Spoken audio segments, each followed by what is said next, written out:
Hi, everyone. Welcome to Learning is Fun. Today, we're going to learn about sequence. What is sequence? Sequence is the order in which events happen in a story.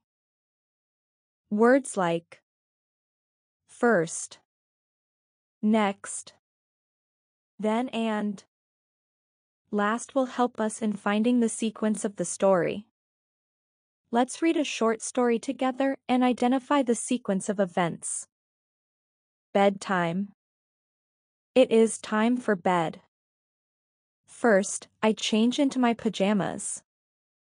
Next, I brush my teeth. Then, I lay in bed while Mom reads to me. Good night. What did she do first in this story? Go back to the story and always check and mark the sequence words.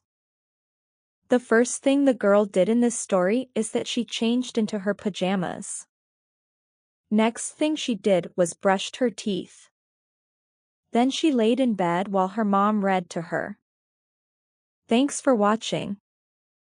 If this video was useful, don't forget to follow, like, and share. Have a nice day.